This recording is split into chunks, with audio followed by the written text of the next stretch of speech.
Right, I want to test whether you guys can still hear me while I'm rebooting them. I think you can. Testing, testing. 1, 2, 3. Hello, hello. Yeah, I'm pretty sure you guys can hear me now. Hear me now. Bum, ba, dum, ba, ba, ba, ba. Right. I'm streaming. What's up? What was this left on the side? Something defrosting. Is it? Yeah, it's edible. Even though it was out all night? Yeah, it's edible. Okay, so I'll put it in the fridge for now. Lunch. What is it? Pork chops, I believe. Pork chops. Okay, so if I do pork chops and potato wedges? Yeah, some I don't know. Alright. Okay, that looked good. Oh, it's up a bit. I'm leaning down too much. Wait a minute. Wait a minute. That's not right. Need to adjust this a bit. That's way too low. Better. It's kind of there-ish. Yeah. Oh, hello everybody. Right, happy Sunday. I'm going to start today looking at large system cache. Done this before, benchmarked this before, but I'm going to do it again. I want to do it again. What's it called? Advanced System Care flags it as a bad tweak. Bad tweak. Naughty tweak. Morning, Sambo. How you doing? Yeah, so large system cache. So this flags it as a bad tweak, but when I measured it before in Fortnite, it was actually smoother. So I think I'm going to go and have a look at it again. I'm going to look at it again.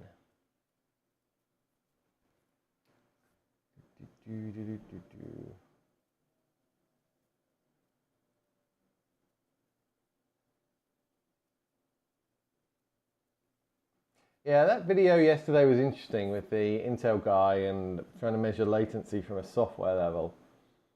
But it still can't beat end-to-end latency testing from clicking your mouse to seeing it on the monitor. You can't beat that. And it doesn't matter what they faff around with, renaming things, readjusting things, it's still not going to beat that. You're still estimating the bit for the mouse and the bit for the monitor, even if you can work out what all the bit for the PC is.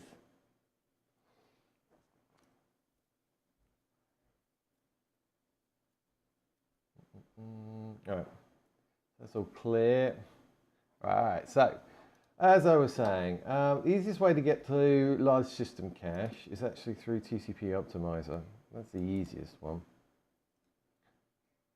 It's the easiest place to do it. But we're gonna take off my overlay. We're gonna take that one off. So that's gone. And yeah, we're gonna play with this large system cache right here. We're gonna run a baseline with it off, and then we're gonna run a test with it on. But I can't remember if you need to reboot either way, so we're gonna have to reboot. So we're probably gonna have to run 4 runs, each run with a shader cache kind of cleaner first. Okay, so let's set that up. CapFrameX, which runs on PresentMon. Morning, Mike. How you doing, mate? How you diddling? Oh, I've got no lights on. That probably won't be helping with the camera quality. There we go. There's some lights. Lights, camera, action in that order. Right. I have done large system cache before. Look, I've done it before. Let's do it again. Let's do it again. So I've done it before ages ago. When I actually had it on, look, it was a lot smoother. So that's better. What's the standard deviation? Let's have a look at 0.1 percentile. It wasn't smoother from that perspective. That was about the same, but that was a bit better. That's why I prefer standard deviation. Right, so we're going to try it again. Just waiting for Zoom to turn up and install their service, are you? Oh yeah. Yeah, I hope that goes well for you today.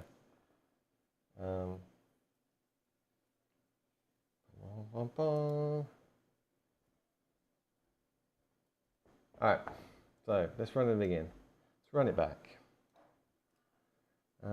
Fortnite, please.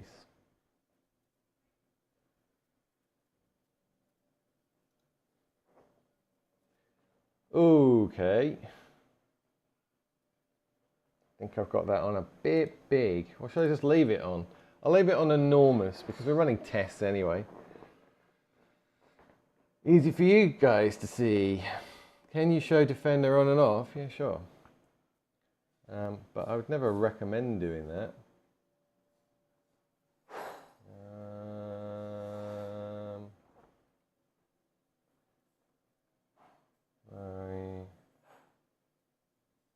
There we go. So this is uninstalling Defender, basically, just completely disabling it. And unsurprisingly, you do get more FPS when you completely turn Defender off. But you got to remember, when I ran this, I can't remember if I was... yeah, I wouldn't have been running... Yeah, that's a very good point. I would not have been running the Norton software, Norton 360 for Gamers, when I tested this. So this would have been out of the box Defender, and then I downloaded a tool that disabled out of the box Defender, and that tool was pretty dodgy. It was triggering tons and tons of antivirus things.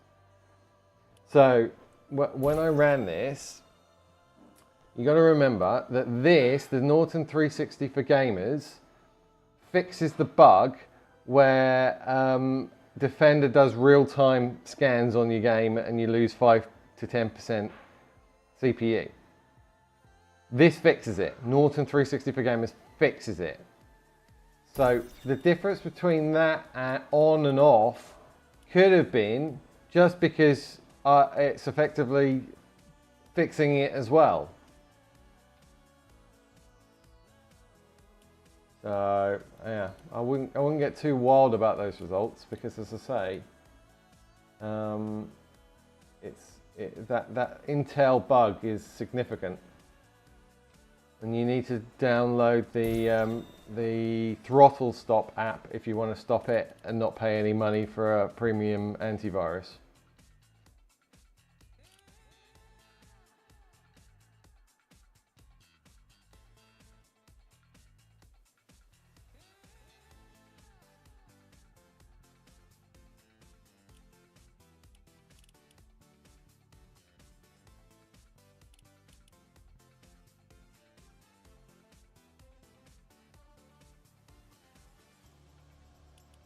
Yeah. The top two are off and the bottom one was on. So worst case scenario, it was saving like 4 FPS. It's not worth it. But as I say, that could have been down to the known Intel bug with Defender. Could have been down to that. It's Defender's fault, not Intel's fault. Right, anyway, what we're doing, we're going back to what I was doing. So do we have a replay? Have we got a standard replay at the moment for benching?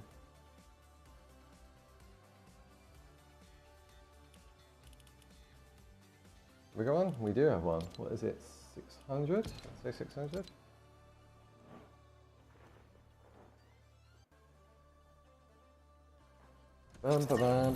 So, change it to gameplay. Pause time. 600. I'm going to run it through once. And let it settle a bit. So, what am I capping at? I'm capping at 300 FPS right now and 300 hertz. Let's go. Oh, look, we got the audio bug. Capture started. No gameplay audio. Yeah, I think it's a bit better actually, me running huge numbers. Okay. I am getting rid of you. Locked.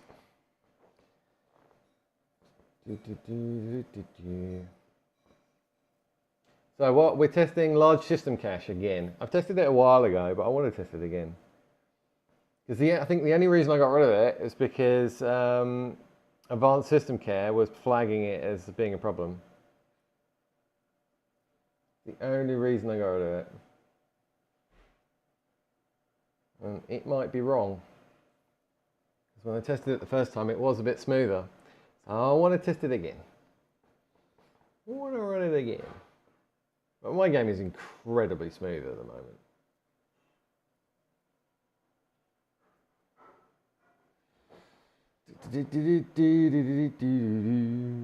Yeah, I tested that power tweak, power plan tweak, and no. That made my latency way worse. I tested it on, I tested it on both my laptop and my gaming PC, and it made it worse each time. So I don't know whether it's an Intel thing, a Windows 11 thing, I don't know. But it made it worse. That won't be going in the guide.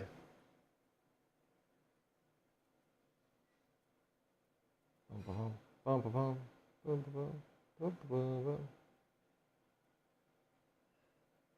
my average is pretty much glued to 300. Maybe it's worse with hyperscaling. Yeah, it could be. I mean, it could be anything. As I say, when you're tuning PCs, they're very individual. So you can't just buy a script and expect it to work for $20. It's just going to probably make you think everything worse.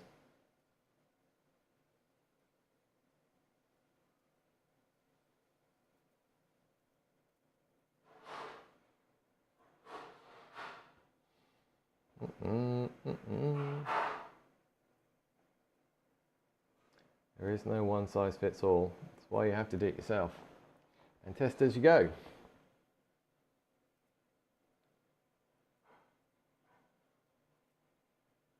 I mean, I'm just thinking about, okay, let's say Ship the other day went with default Windows that he got from CyberPower, and he didn't know me, and he bought like a $20 tuning script from one of these tweakers, right? Capture finished. Still, would definitely have not fixed the thermal throttling problem.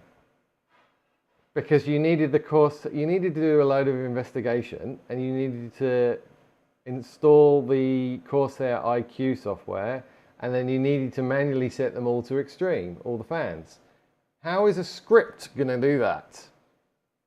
It's not. You need somebody that's actively tuning and diagnosing your PC as you're doing it. You just need that. It's not replaceable. So either you do it yourself or you get somebody else that knows how to tune PCs directly on your computer doing it. And running a bunch of scripts isn't going to do anything at all, other than strip down Windows functionality.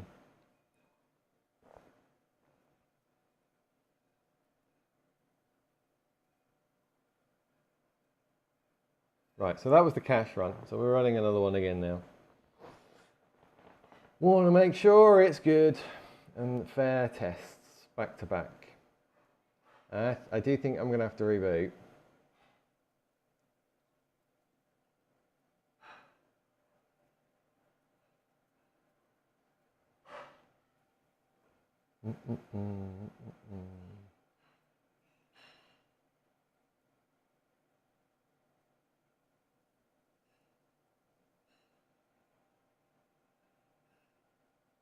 Yeah, I'm wondering more, Cry, whether it's to do with Windows 11 and Windows 10.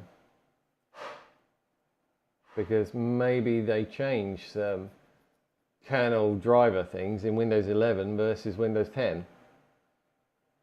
And then changing those thresholds, the promotion thresholds, messes that up. So I wouldn't, when you do go to Windows 11, I wouldn't just blindly apply that.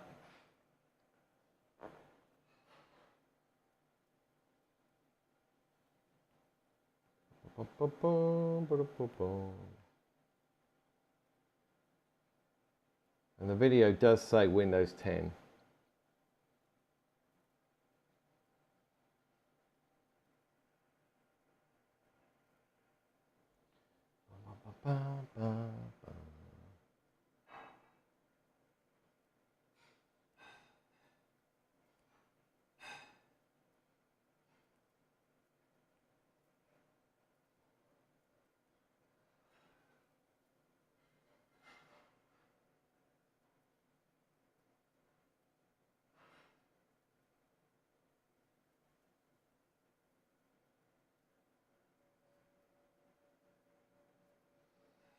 See, I think one thing I like about these stats, I mean, there's two ways of doing CPU stats, right? There's the kind of overall amount of CPU usage, which if you get to 100%, it's basically all cores are 100%. Or there's CPU max, which measures the core that's got the highest number right now. So at the moment, like 76, 77, 79, 83. That's basically showing you that no cores are hitting 100%. And when you get cores that hit 100%, that's when you get performance issues. Capture finished. That's when you get FPS drops and latency spikes. So CPU max is probably a better measurement than looking at your overall CPU in like Task Manager. So that's why I prefer CPU max to CPU kind of total.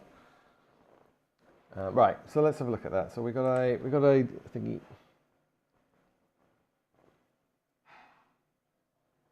We've got a baseline. So this is.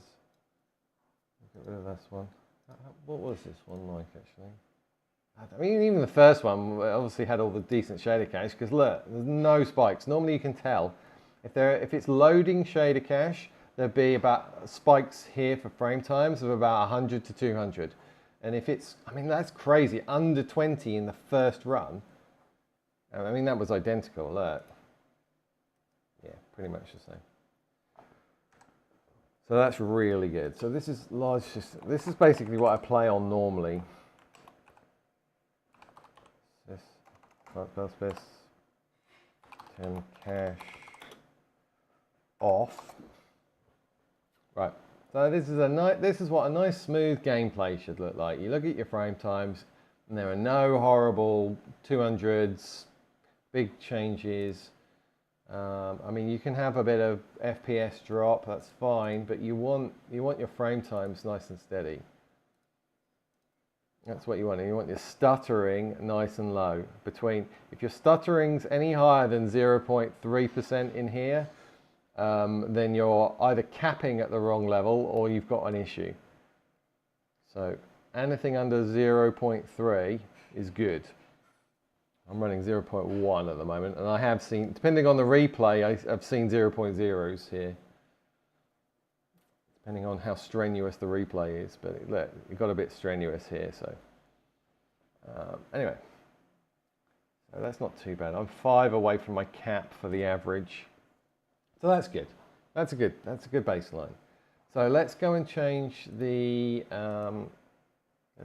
large system cache to 1. So turn it on and see what it does. Yeah, it's super useful, that core overlay thing, because any kind of reds, that's when you need to back down your FPS cap or investigate why it's getting red. Really useful. Right, large system cache, please. Hello. Easiest place to check. Yeah, as I say, change this in TCP optimizer. I mean, you can just do it straight in the registry, but I just want a GUI to do it quick and easy. So this is not just network related; it's also other things related to large system cache. We can change that to enabled. We'll apply changes, okay, and then we reboot. Yep. And now you guys can hear me while I'm rebooting because I've moved all my audio over to the streaming PC.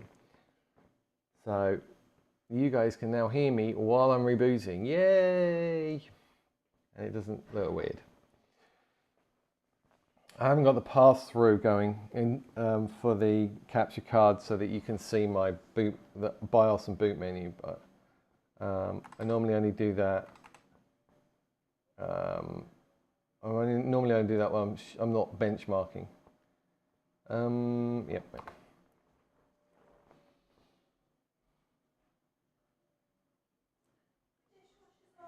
Cool.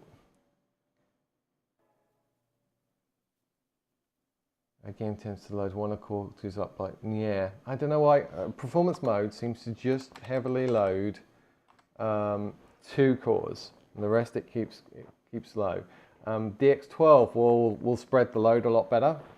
The DX11 tends to just kind of load just 2 cores up.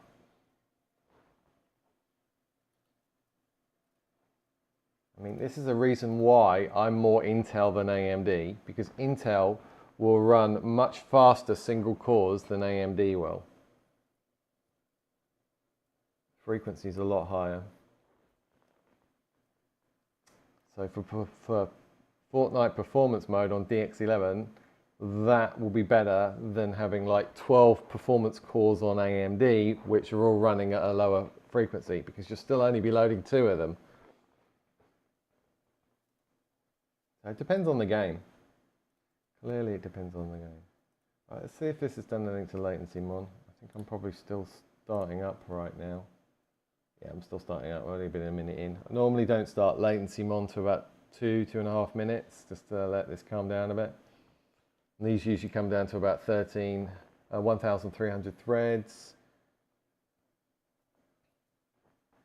Oh, I found something cool this morning that I didn't even realize I had. I accidentally started on my laptop. I accidentally double-clicked. Well, I saw a thing called WinUtil, and I couldn't remember what it was. So I double-clicked it to see what it was, and it turned out it was the Chris Titus tool on my laptop. And then, as I was kind of about to close it, I accidentally clicked on an Upgrade All button, and it basically checked my entire computer for anything that needed updating. And there were loads of things, including latency mon. What version of latency mon I'm running? I'm 7.3.1. Yeah, I think I was running 7.2, and it actually updated like latency mon as well for me to the very latest. So I didn't even know that Chris Titus tool could do that. So my subconscious mind took over there, and I clicked something that was actually quite useful. I can show you after these tests. Right, okay, let's calm down a little bit. Let's have a look.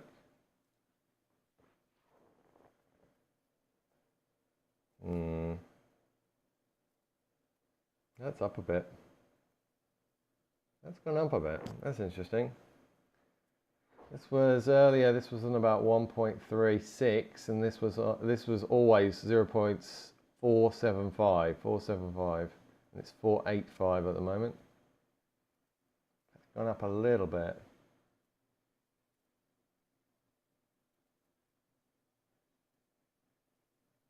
Coming down though, so it'll be running for 30 seconds.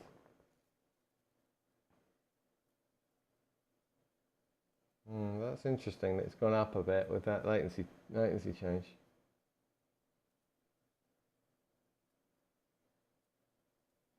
Interesting. All right, well, let's rerun the bench. Rebench.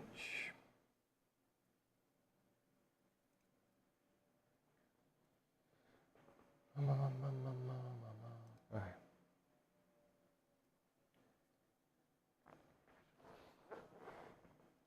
Depends on the CPU, I guess. For pure gaming, the X3D chips are massive. Yeah, having that cache right next to the CPU definitely seems to be helping. Having that memory right there for direct access. I mean, as I've said all along, people seem to, I mean, I went on that CyberPower PC forum and said I wanted to have 7,200 RAM, and then just got absolutely stoned to death by everyone saying you don't need more than 6,000. It's useless for gaming. And then they tried to show me some videos of benchmarks and things, and I'm like, I didn't even want to bother explaining it to them. But for Fortnite, memory speed is incredibly important. So maybe for other games that are more GPU bound, yes, I'd probably agree. It doesn't make much difference how fast your CPU and memory are. But for Fortnite, it's all about how fast your CPU and memory is. Your GPU really doesn't matter. Well, it matters a little bit, but nowhere near as much as your CPU and GPU. Right, anyway, what are we doing? Replace.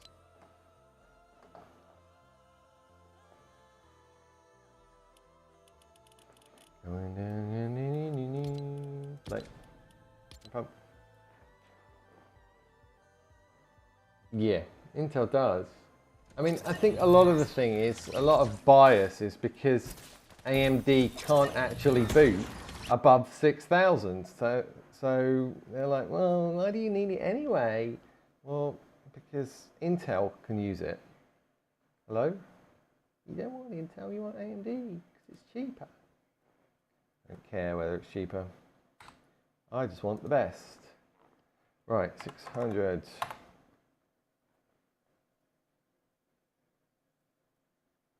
Ready, steady, go. Capture started. I wonder how these people got to this statement. Well, as I say, I think they have, people have their set views on things, and anytime somebody challenges it, it triggers an emotional response. It's like that for a lot of things in life. If you're not flexible on, because my philosophy has always been, when the facts change, I change my mind. But a lot of people aren't like that. Most people aren't like that. They are very tribal. They've made up their mind on Team A, and nothing you can say can dissuade them that Team A isn't the best team, because they're kind of connected to it once they've made that emotional connection, and they then get angry if you suggest something else. And that applies to a lot of things in life, not just Team Blue or Team Red for AMD and Intel.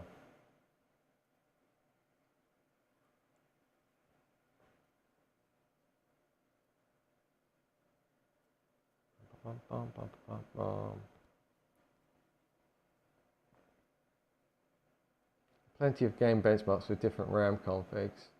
Yeah, you can see the memory FPS scaling. Yeah, exactly. It's a scaling thing.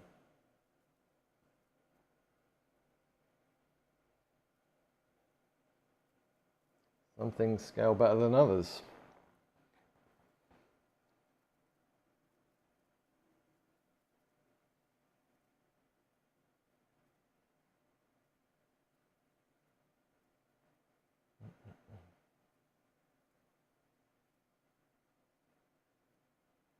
Now, I'm going to have a look at the results directly after this, but if they're not great, I will run another replay just to make it fair, like we did with the first run.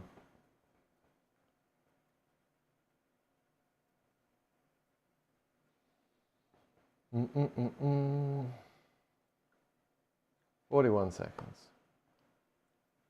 I'm not really a Team X or Y guy. I was using Intel for my whole life, and this time I decided to try out most gaming oriented. Yeah, exactly. Be flexible. As Darwin says, it's not the smartest or the strongest species that survives. It's the most adaptable ones. Quicker you can adapt to the situation, the better it is. It's not about being the smartest or the strongest. That's Darwinian. Capture finished. Right.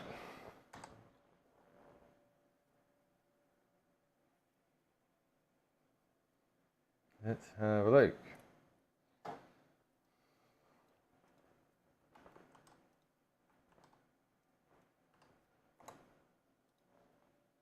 Do I need need to run it again?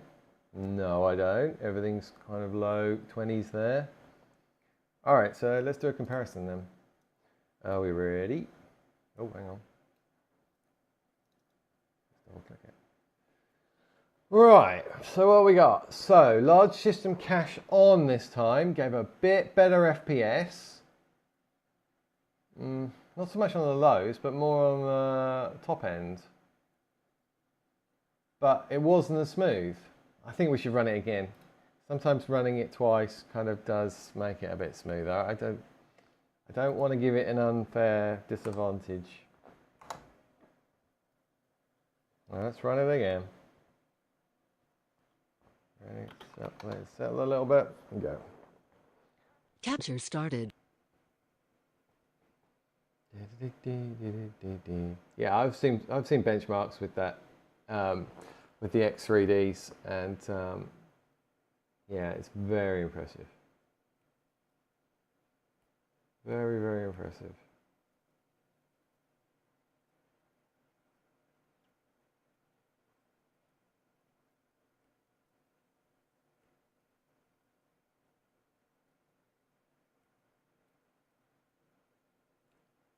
But I'd still want Intel. I just wish Intel didn't run so hot.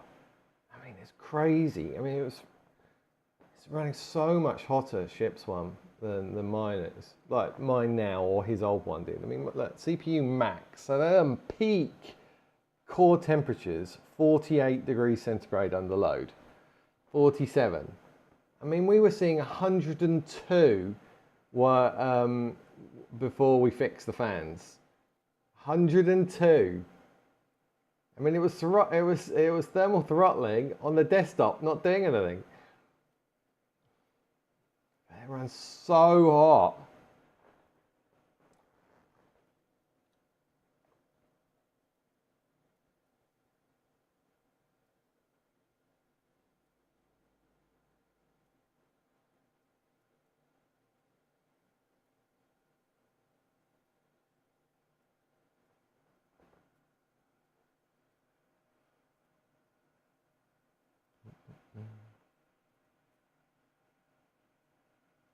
Got a hotspot.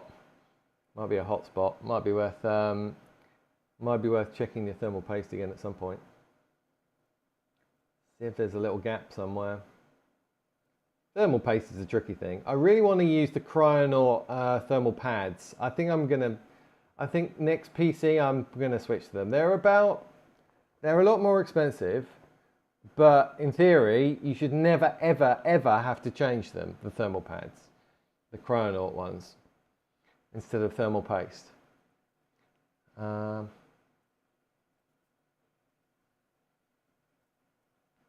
Nitratex,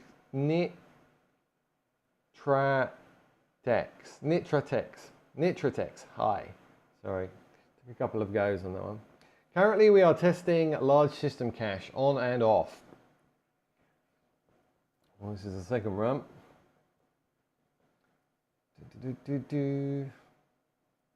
We want a fair comparison. I mean, in theory, if we run a few of these, it might actually get better and better and better. Capture finished. Right, let's have a look. Let's have a look. Yeah, anyone on YouTube, please do the sub button. It doesn't cost anything. I need to get to 1,000 in order to start making some proper videos on there. I'm not doing any until I get to 1,000. I think we're on about 800 and something at the moment, so need a few more YouTube subs, please, everybody. Right, let's have a look, let's have a look. This was the second run. Let's second run it.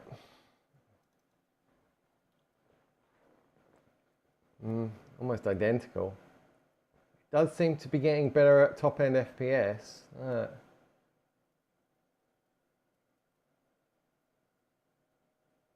Oh, okay. So I think we should get rid of this. Both of these two were the second runs, so I think it's fairer to compare the 2 second runs. Right, I think that's a fairer comparison. So, no smoother, but you're getting a little bit more higher end FPS with this large system cache on. on. In terms of, there's not much in that, is there? Not much in that at all. It just shows you how good how stable this test condition is, though, that you can get such similar results just by changing one thing. And if I ran the same test twice, you get all pretty much identical. That is a sign of a good test situation, good test conditions.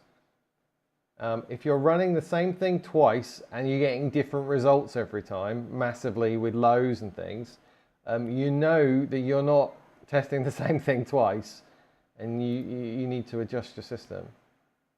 That's very similar. So with the large system cache on, you're basically getting a tiny amount of difference between a tiny amount of smoothness improvement. There's less variance between 2 consecutive frames. I mean, just what's the difference between that and that? It's not even 0.1%. It's 0.02. So it's pretty small. So there's not a huge difference in it by the looks of that. Right, in terms of input lag. So I set, no, somebody was doing this earlier. They were setting their offset input lag to 1, which is nonsense.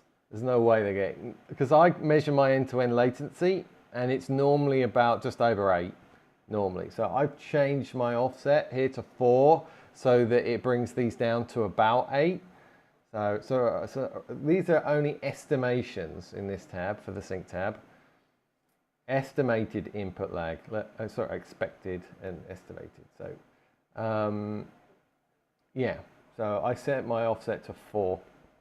You guys may have different monitors, you may have different mice. So yeah, so mine's about 4 for this. The default is 10. Check the 1% lows, okay.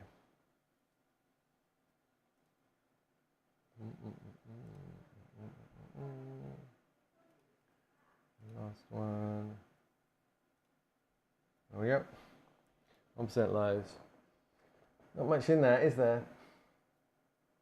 I mean, that does vary a bit because it's the smallest possible thing you can really measure. So that does tend to fluctuate a little bit. So I would say there's nothing in that. I'd say that's margin of error level. But these are a bit more consistent. So 237 versus 238.9, so it's about 2 more for the large system cache on. And you're getting 0.3 FPS more for the average, which I'd go with. I'd go with that one. I don't know, I might leave it on, but if I run that advanced system care thing again, it's going to flag it as it calls it a bad tweak, is what it calls it. So I don't know, but for Fortnite, it seems to be good. So again, I think that would require, before I put that in my guide, I think that would require testing on other games, whether that's a good idea or not. Hang on. Which mode is best this season, DX12 or performance? Well, let's test it. We'll test it before your very eyes. Here's a performance mode. We're going to leave the large system cache on, and let's switch to DX12. There you go. Live benchmarking for you. Change it. DirectX 12, apply and test. See anything we're changing? Nothing else. And we'll rerun the test again. We'll need to run it twice because I've got no shader cache. I hate this. I mean, why do I get this these days? It's really annoying. I don't even know what it is. Since I ran that, I don't even know what's doing that. People are saying it's to do with the latest Windows update. Maybe it's a Microsoft thing, will go away. So interesting that this is DX9 as it loads. Look, this little window is DX9, D9.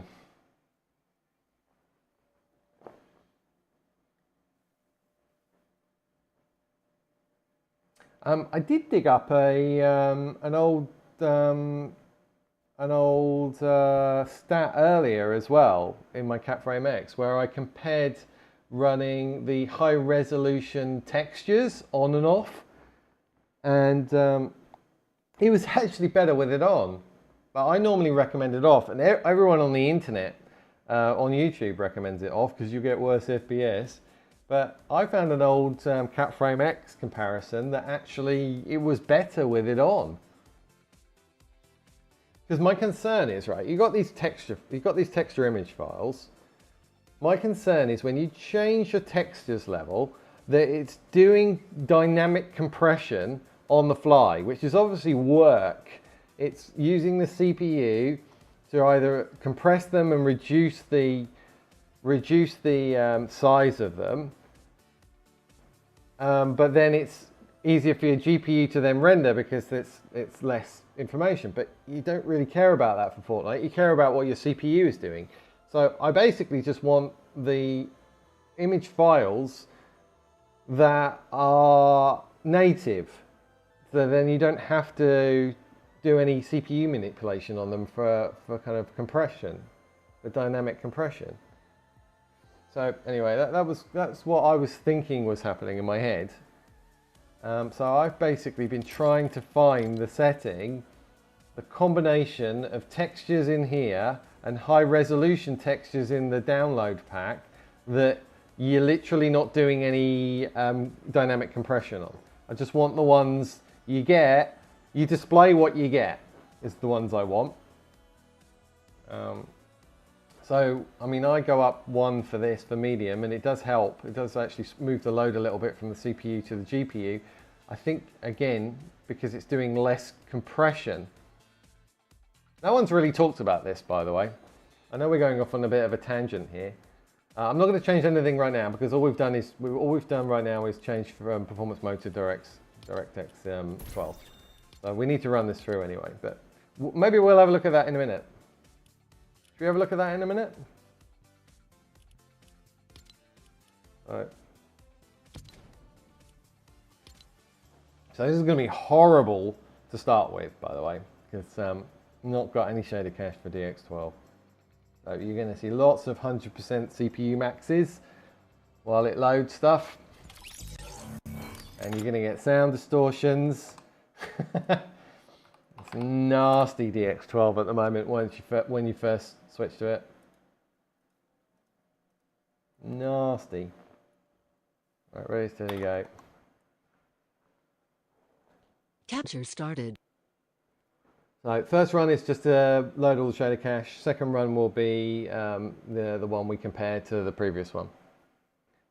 So yeah, I mean, do you guys agree with my line of thought there with the shaders? They're loading all these kind of image assets, right? The CPU is from what, the disk. So you need a fast disk as well. That should help with shader cache creation, having a really fast disk. So you're loading it from there, then into memory, but then you're either doing dynamic compression on it to make it smaller, the image files, or you're not.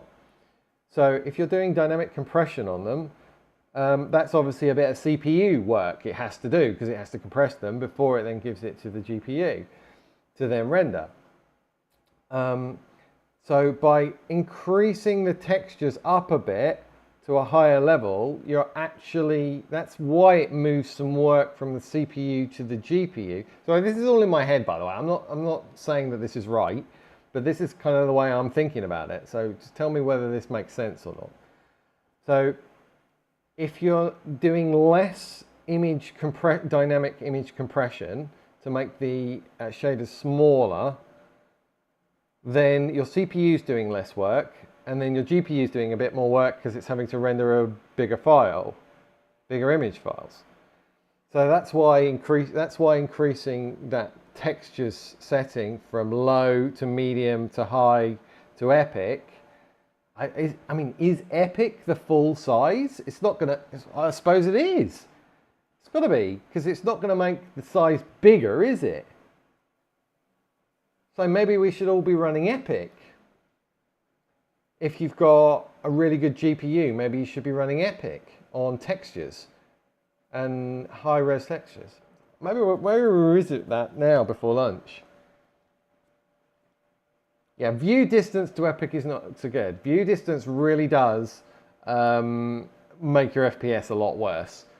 So I always stick with low for view distance. And plus, view distance low to medium actually changes your builds from mobile builds to bubble wrap ones, and I don't like bubble wrap ones. Okay, you can see through them better, but they're nowhere near as good FPS. It's much more stuttery. So I don't like bubble wrap builds. So yeah, view distance determines that. So I always stick to low for that one. Plus plus I measured this the other day. I mean, because who was it? Clicks was suggesting everybody puts their view distance to Epic because you can see chess floor loop better as you're landing. But I measured it in terms of latency, and it was adding like 2 milliseconds latency end to end. Doing that. No, you don't want to do that. And he obviously has not measured latency. Obviously hasn't measured latency. Now that's a big change in latency. You do not want to be doing that. Leave your view distance low. That is the lowest end-to-end latency. Right. Have we just run that through twice? I can't even remember now. Run it through twice? Talking too much. No, I don't think I have run it through twice. That was just run it through once. So we're going to run it again. No. I don't know what it's doing, the view distance, but as I say, it makes latency a lot worse. So do not do it. It's not worth it. Even medium, not worth it. Because your latency will get a lot worse. Right, time that. So we've done the cache run. So we should not, after this, be seeing any more CPU max 100%. Go. Keep an eye on that CPU max now. Shaded cache should have been sorted. So it's 80 at the moment, 81, 85, 83. So that should not be hitting 100% anymore. Now we've created the shaders, we've cached them.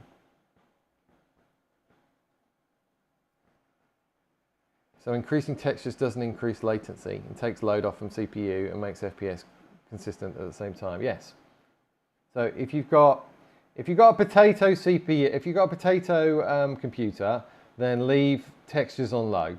If you've got a good computer like my one, I'd say, I can run 300 FPS pretty well, then set it to medium. If you've got a god computer, the very latest like Chip does now, because he got that this week, then set that to high. I haven't set anyone yet to Epic, but that's, yeah, that's maybe one day. But maybe we can, maybe I'll test textures after this. So once we've done the DX12 comparison for you, we can test. I'm not going to do latency. I haven't got time before lunch for performance mode versus DX12. But normally DX12 is 1 millisecond worse than performance mode for latency. That's what it was last time. 1 millisecond worse is DX12. DX12 does spread the CPU load out better. Performance mode will be just loading like 2 cores typically next to each other somewhere, and that moves around. I don't know how it selects it, but 2 cores will be more loaded than the other cores for Fortnite. Fortnite will still be running on those other cores. It's just whatever it's doing on those 2 specific cores, it pretty much fully loads them for performance mode, whereas DX12 will be spreading it a lot more evenly. It's often why you then get more FPS with DX12 because you're not hitting those 100% bottlenecks.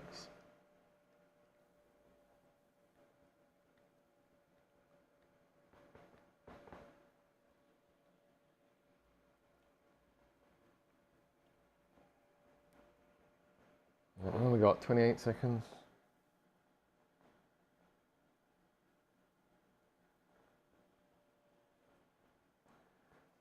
Oh, nearly there, nearly there. Yeah, I'm really glad I fixed my audio issues. If I'm too quiet, let me know. Or if I'm too loud, let me know. Because it was something weird last night. I thought I was at the right audio mic levels. Capture finished. But then I played with Ship with his Discord, and my audio went really, really quiet when I watched the replay back. And I don't know why that is. So I fiddled around a little bit today. And hopefully it's a bit better. Right, let's have a look. So this is the second run of DX12. I mean, look, you can see the difference it makes for the first one and the second one. That stuttering 0.6% and the second one stuttering 0.2%. So that's what happens when you load shader cache. Right. So comparison time. Drum roll, please. We're comparing this one, which was DX11, with this one, which is DX12. In fact, what I'm going to do is I'm actually going to call it this. Okay.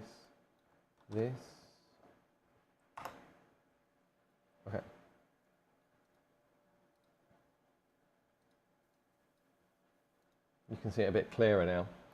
So the bottom one is DX12, the top one is DX11.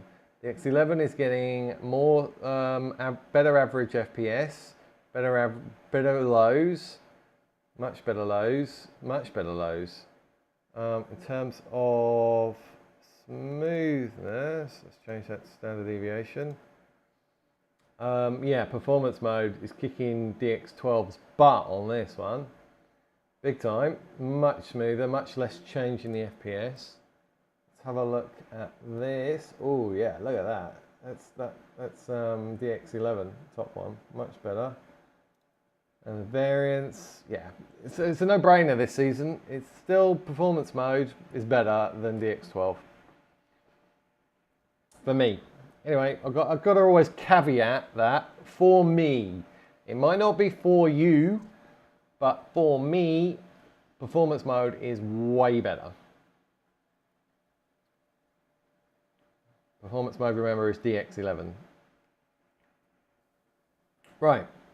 So I'm going to go back to performance mode immediately, and I might see if where is it? I might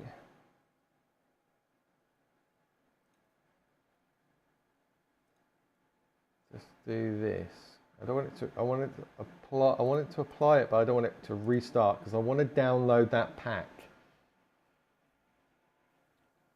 I want to download the pack. So I need this. I need this. I need options. Right. So I'm going to download the high resolution textures, and I want to see 17 gig. It's going to take a minute or so. I want to see whether or not it's worse FPS. Because the whole of the internet says it's a lot worse, but the graph that I saw, that I was scanning past earlier when I tested this before, it was actually a bit better.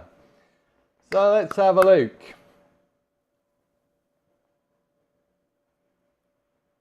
Let's have a look. But you get deeper.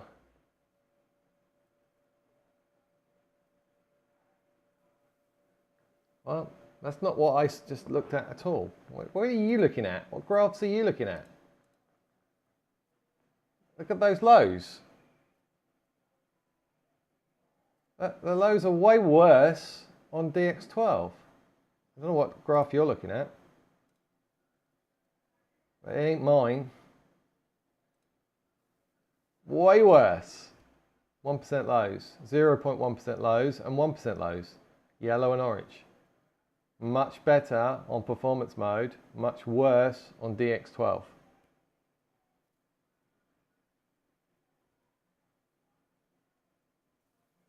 FPS consistency, well, that's the measure of the average.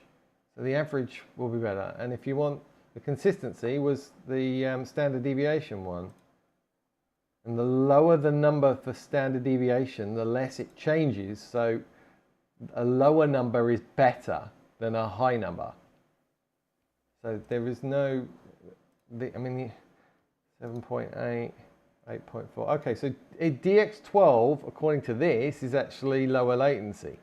But if I go and measure it end to end, see, this is where, if you look at the software latency and measure that, it's not correct compared to the actual end-to-end latency if you measure it with an LDAT or NVIDIA Reflex Latency Analyzer. The NVIDIA Reflex Latency Analyzer is king. It's telling you exactly how long it takes to click your mouse to see it on screen, which is really all you care about in a game. All this stuff where it's working out what the bits are in the middle from a software perspective are actually irrelevant if you know the end-to-end latency already. It's kind of, it's basically end-to-end latency is this, and then all the software stuff could be this, could be that, could be this, could be that. It doesn't matter. It doesn't matter whether it's big or small. It's the end-to-end latency inside is the important bit. And I know for a fact that performance mode is lower latency right now than DX12 is. Even though it says here that the latency from a software bit that it was measuring is lower for DX12. There, it's a whole 0.8 different, 0.8 lower for DX12.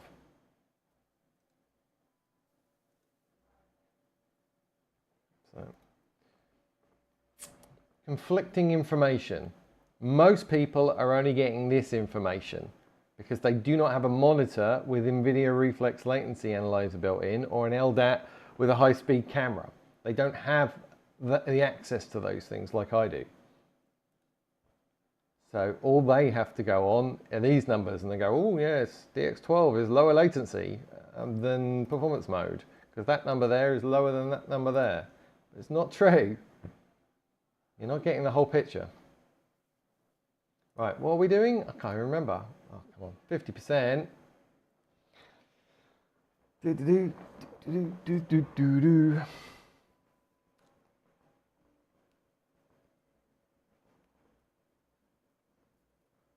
Why is that slowed down? Come on, should be a lot quicker than this. Why am I downloading 37 gig? It wasn't 37 gig. It was like 16 or something. Where has 37 gig come from? What? I ticked the box that had like, I don't know, something teen, 15, 16, 17 or something. And then I started downloading and all of a sudden it's 37. Where did that come from? Weird. Do you turn off NVIDIA row latency before going back to performance mode? Or turn off? No. Leave it on. It seems to affect it. It seems to always leave it on plus boost. Always.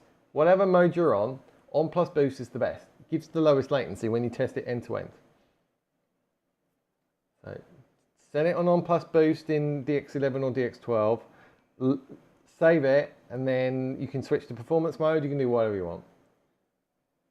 I think you can only set it in DX12 actually. Originally, it was only meant to work in DX12, but I think they've done something to make it work in DX11 as well, or it half works in DX11 or something. But anyway, the end-to-end latency, which is the important bit, is lower with it on plus boost, even in performance mode. A lot lower.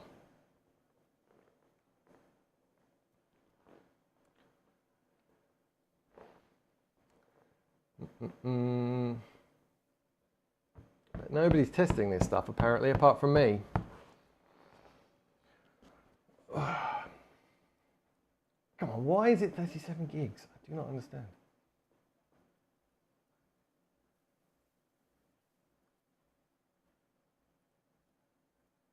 got nearly a gigabit line and it's still taking this long.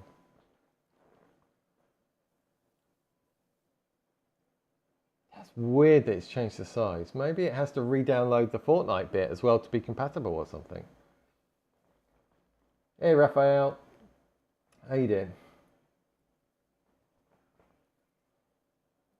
Right, so we now have, back to this. We now have high resolution textures on. So if we rerun our look, 17 point. So where did it get 36 from? Why did it? It says it's 17, and then when I started downloading, the only thing I ticked was this. It was then 36. How does that work? Okay. Anyway, me ranting, but pointing out the obvious. So back to performance mode. We'll run it through twice because I don't know whether it's going to be any messier. Changing that, I might have cleared something out. Who knows? But we've got different textures now. We've got the high definition ones. And my normal rule of thumb is if you're running 1080p monitor, then you do not need those high resolution textures. If you're running 1440p or higher, then you should use them. And that's the answer pretty much I got from, because I asked Epic Support that exact question, and they pretty much said, I don't know, we think so too. I love that. Epic Support have no idea how their own products work. This is crazy. You're on your own, basically. You buy a product, you're on your own retro engineering how it works. Because the guy that wrote it probably left 6 months ago to get a better paid job somewhere else. Right. That's how life works.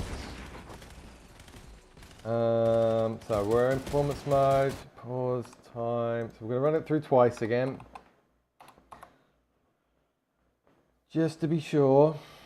Remember, I haven't changed anything else, just the game. I'm curious to see whether the game looks any different.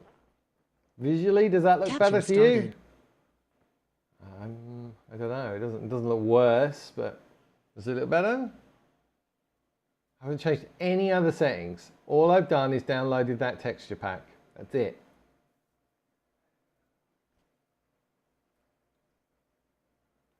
That texture pack that lied about how big it was.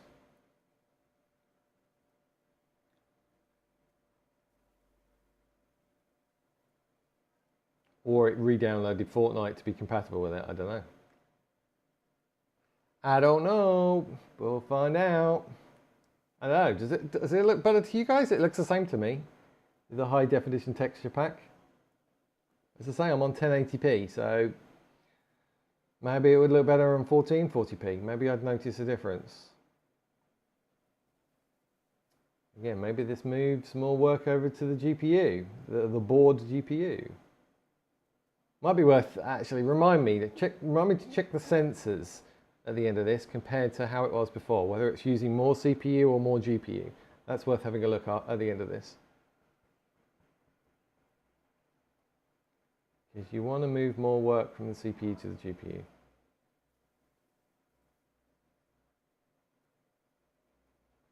Ideally, you want to feed your GPU as fast as you possibly can from the CPU.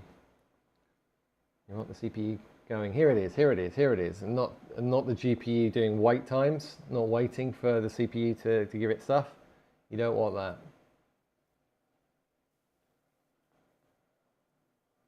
My frame times are pretty consistent. Look at that 3.3 number. Pretty solid.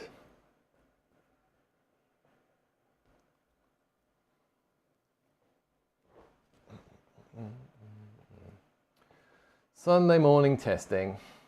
Didn't know there are tons of different latency between hardware and you can set some different.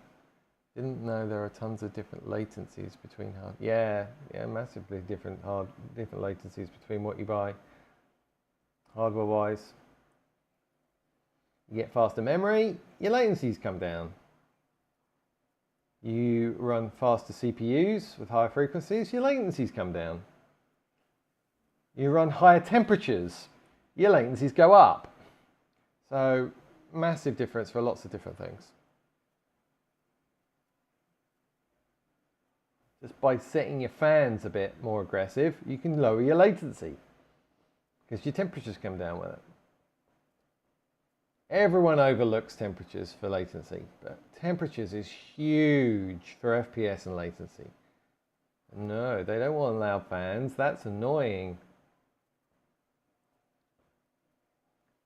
Capture finished. All right, let's run through once. Let's do it again quick because we want to make it fair. I want to make it a fair comparison.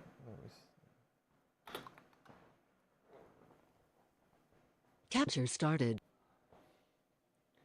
Capture has started. You show me somebody else on the internet that's live testing this stuff. You won't find them. They'll all come out with their secret little benchmark numbers. Their fudged secret benchmarks. And they won't tell you what the test conditions were at all. They'll tell you what hardware they ran it on, but they will not tell you what the test conditions are. And whether they changed one thing, rebooted, ran it through 2 times. They won't do that. They don't want their test benchmark conditions scrutinized. Which in a scientific community, that's pretty much 50% of what's going on. Not just the results, but people peer review each other's testing conditions. And they say, well, that test wasn't valid anyway because you did this different each time. So in the scientific community, that's huge. I've got a science degree. I've got a degree in biochemistry and biological chemistry. I've got kind of 2 degrees. So I know how scientific method is meant to work. So I'm now doing that for this as well.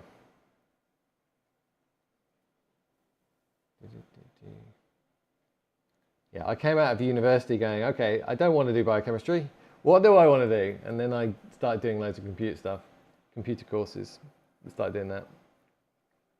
So my degree is in biochemistry and biological chemistry. When I was younger. Forgotten it all now. What's really annoying crossover between biochemistry and chemistry and then going to computing is there are all these little acronyms. So you have to learn a million acronyms for biochemistry and chemistry and all that stuff.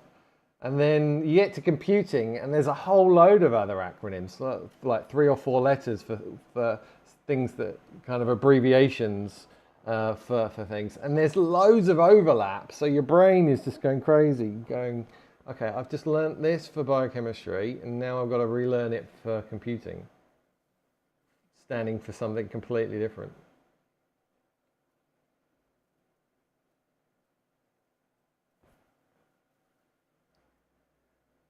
All right, 25 seconds, then we'll find out. It doesn't get much hotter, either maybe 10 or 15 degrees Celsius. Your guide fixed my frequency-wise. It had its own thing at first, going between 2.4. Now it stays at that. It helped latency responsibly big time. Excellent, that's good to hear. Right, oh, I nearly pressed spacebar there before it finished. Right, let's go and have a look. Let's go and have a look to see what that high definition texture pack's doing.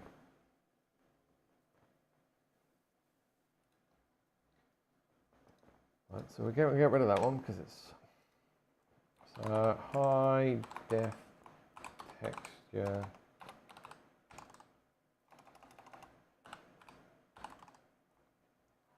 pack. Right, so comparison. So we want to compare the like for like, don't we? So we want this one, and then we want that one, because that one was the equivalent for that. So top one is with the high definition pack off, and the bottom one is with the high definition pack on. I know it says something different here, but that's for the latency, that's for the large system cache comparison. So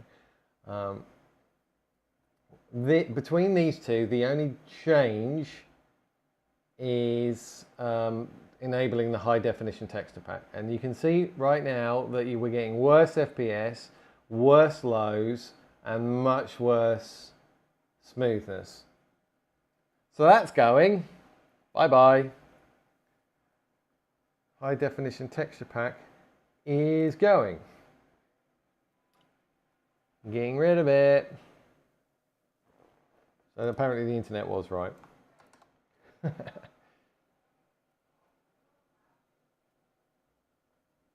Yeah, you're right. I think you are the one to go to about latency.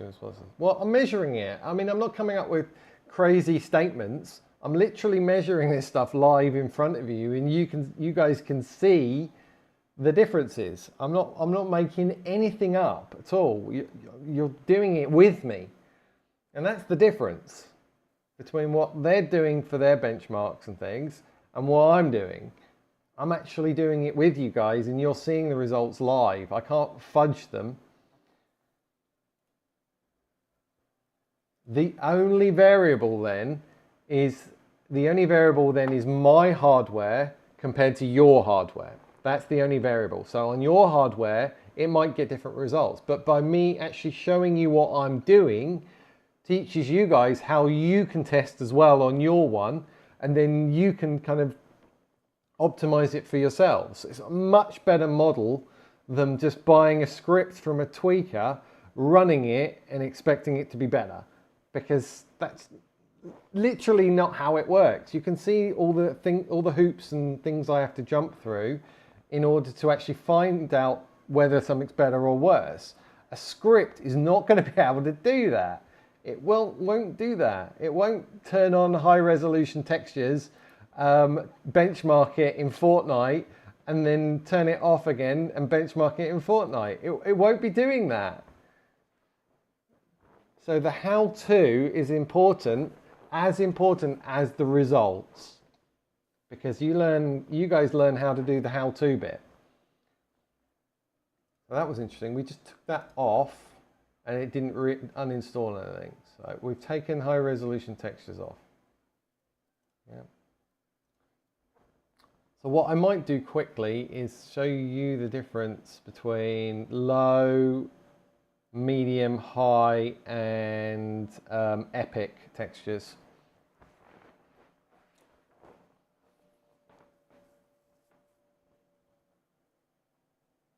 Yeah, you show what it does and compare it your own. Yeah, you show the how-tos. That's the important bit. It really is. You know that maths teacher from YouTube? That's a little vague, Raphael. The maths teacher from YouTube. It's a little vague, that one.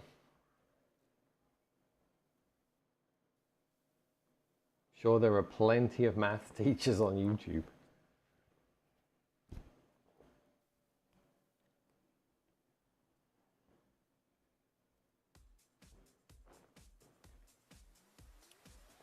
Right. So, let's go back and do this. We're going to change the textures from low to medium to high to epic. Confirm. Greg Salazar. Okay. No, I don't watch Greg Salazar. What does he do? Does he do the same thing? 600. Right. So let's. Right, we're at the beginning. Let's. We've got to run it. Do we need to run it through twice? I don't know. Textures. Let's start with low. Apply and test. Textures low. Literally didn't see any difference when we changed that, but let's go. Capture started. He shows hardware and fixes. Okay. Cry, you missed everything. Me ranting, mostly. So do not install that high definition texture pack. It was a lot worse. Don't do that. I'm sure I tested that before and it was actually better, but obviously Fortnite Epic changed things over time, but right now if you install that high definition texture pack, you're just making your game worse. No, don't do that.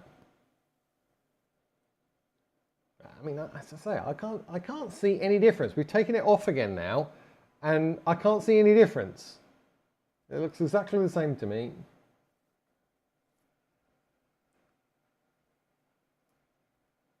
He shows hardware and fixes. No, not like software. Most of YouTubers only know how to do hardware fixes. Okay.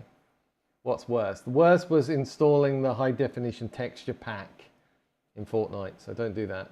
You know, when you open the options up in the Epic Games launcher for Fortnite, and then you can choose which box you want, whether you want save the world, high definition textures, the shader cache. No, that was it. There's another one for the pre-downloading something else. You and Chris Titus are the only ones I trust about software tweaks. That's kind of a deserved compliment. Oh, thank you. Although I untick Chris Titus's game DVR box because that seems to be messing with full screen optimization mode. The native Windows one, so don't do that one in his tool.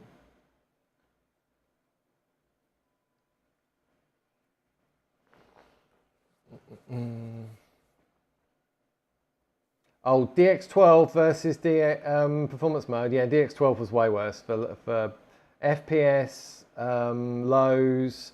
It said it was lower latency in when it measured it on the software level, but as I've said, as I was saying, I've measured end to end, and all that's doing with the expected latency in CapFrameX is it's estimating a bit in the middle. So I actually measure end to end, and that CapFrameX bit, the present one, measures kind of a bit in the middle, and depending on how efficient that bit in the middle is, it still doesn't affect really. They're assuming it affects the end to end, and it doesn't. So when I measure end to end with the reflex latency analyzer, I can see that DX12 is 1 millisecond worse latency than performance mode is right now. But if you do it in the present mon in CapFrameX, it says it's the other way around. Capture So finished. it just shows you that measuring it from a software level is not as good as actually measuring it from a reality level. Right. So how smooth was that? If it was smooth, I'll keep the recording. If it wasn't smooth, then... So this is low textures. What does that look like? Okay, no stuttering, so we're going to keep that, keep the low textures. Now we're going to go to medium. Yeah, there's a game DVR option in his tool. What have I just done? Thank you. Did I change it already? I'm getting so distracted. I changed it already, right? No, I didn't. Right, we're going to go to medium now. I'm going to rerun the same test at medium.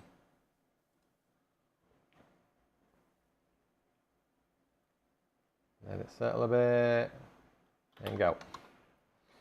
Game DVR, okay, I didn't use Capture that. As far as I started. remember, I'll check. So in my guide, I've got it unticked.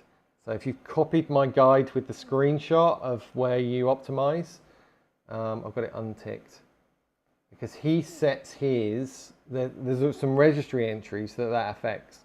And out of the box Windows, before you've done any tweaks to it, has them all at zeros, and he changes some of them to twos. Which is a thing you used to do in order to run full screen exclusive mode instead of full screen optimization, FSO versus FSE. But these days, Microsoft have made FSO as good as FSE that you don't need to monkey with it anymore. You can just leave FSO running. I'm not running FSO right now. FSE right now. If FSE was better, I would be running it because I play this game and I want the best performance for it. So if FSE was worth doing, I would be doing it, and it's not anymore. So that game DVR tick box that Chris Titus uses monkeys with the full screen optimization default Windows, And so I didn't want that, so I took that little tick box off. He should probably, I don't know, he should probably give a bit more information on that. Yeah, it got updated by Microsoft. Microsoft have progressively made full screen optimizations better and better and better over the last like year or so, to the point now where it's better than, well, yeah, well, it is functionally, it's better than full screen exclusive mode anyway. You don't have to uninstall a load of stuff, you don't have to hack the registry, and then when you alt tab, it doesn't go black for 3 seconds. It goes black for like 1 second. So it's a lot quicker to alt tab with the default FSO. So functionally, FSO is better than FSE. But the advantage FSE had was that it was lower latency and better FPS. And that advantage is now gone. So it's not worth doing. But obviously the Chris Titus tool hasn't kind of moved with the times on that one.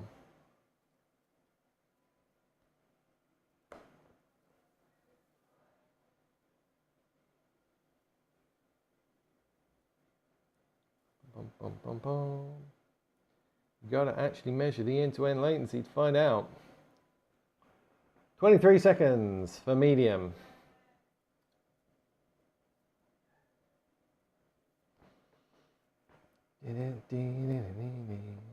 It's good to get a high action bit of your replay because it tests your it's a better test. It's more robust test, more strenuous test. Capture finished. And also that if you're just walking around in creative or something, it's really boring for you guys to rewatch over and over and over. So time 600 seconds. Now we're going to go to high textures this time. So same test over and over and over. We only change one thing at a time. We remeasure. That's how I work. That's how I roll. And that way you get really consistent results.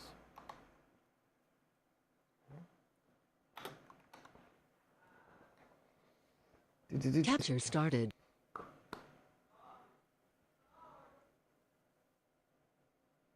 Yeah, my ideal for tuning Windows is if something doesn't make Windows better by a lot, then don't bother doing it. Just leave Windows alone. Let Windows do its own thing. Let Microsoft keep improving it over and over and over with its tens of thousands of employees working on this stuff. I'd rather just not do something. I'd rather have default Windows if changing it doesn't make a significant difference. I don't really want to hack Windows to death, which is why I'm now sticking with just default out of the box FSO and not trying to force FSE.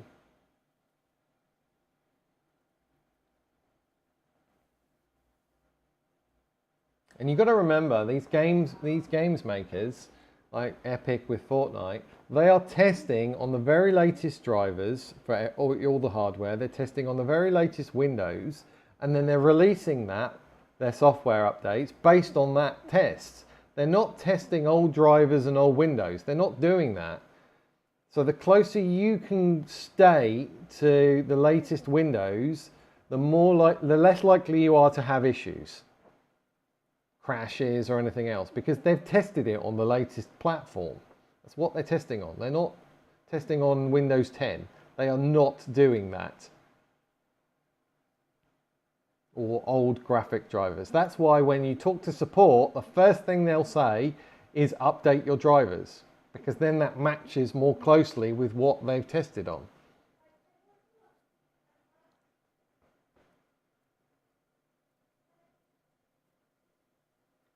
What are we on at the moment? High. Put them high. So last one after this will be Epic, and then I'm going to have some lunch.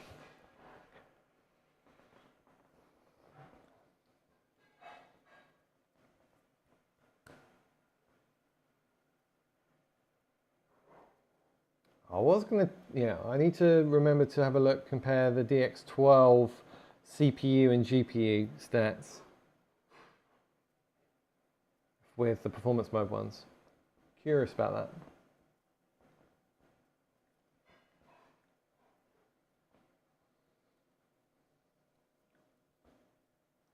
So I think I'm going to keep the large send-off loads. Sorry, large system cache. I think I'm going to keep that as on. Just have to ignore advanced system care complaining about it's a bad tweak. Capture finished. Because it did look a bit better.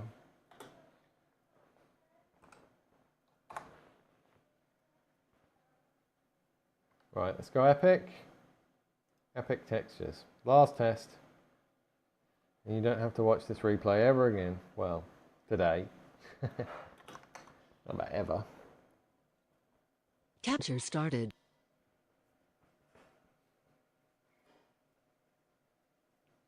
Yep, exactly.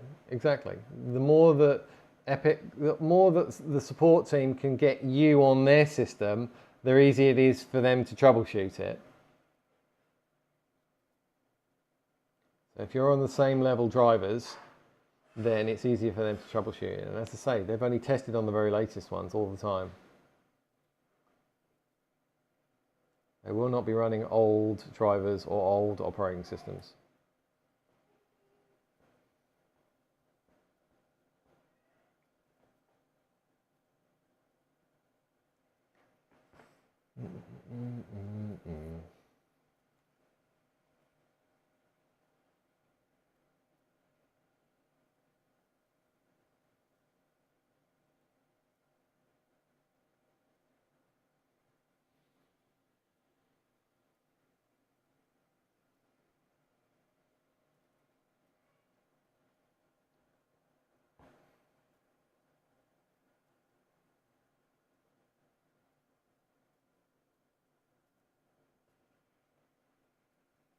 I still watch this back for the ESO, and the full screen other differences was well explained. I still will watch this back for the FSO versus FSE. Yeah, I've got a whole section in my document on FSO versus FSE. So even though I'm telling people now not to bother with FSE, I still put an entire section in about FSE versus FSO in the document, just so people can kind of see where I'm coming from.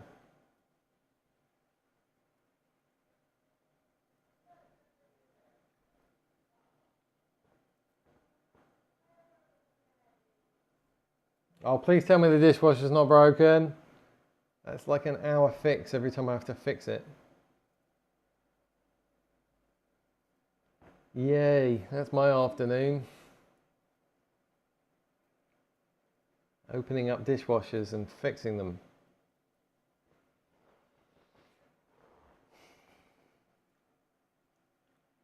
We're doing 30 seconds, then we can look at the results. Excuse me. Are my mic levels okay? They're not too loud or too quiet. I know it's difficult to compare against the background of the broken replay noise, but hopefully I'm not too loud or too quiet. As I say, I've only just changed where I've put my audio. I've moved it from the gaming PC to the streaming PC, and that kind of changes all the levels and things, so I have to redo them again. 3, 2, 1. Capture finished. Yay! Happy New Year, everyone. Wait, that's something else. Sound is fine. Thank you, Cray. Right. Right, so medium textures, high textures, epic textures.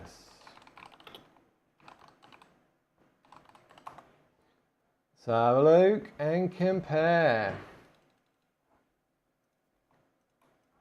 Whoopa. So, well, that's interesting. FPS wise, low was the best, but then high was the second best. What? Oh, that's interesting.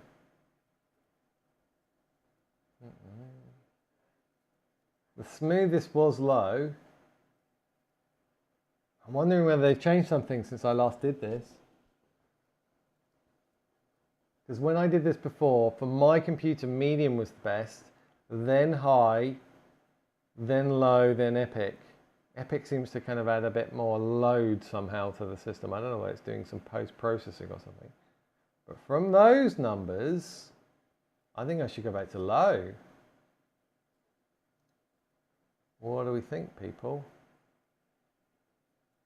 What's the blue one? Why is the blue one doing things a bit offset from the other ones? Look, that blue one seems to be lagging behind. Did I not press play at the same time as there? Maybe I was slightly out with the play button.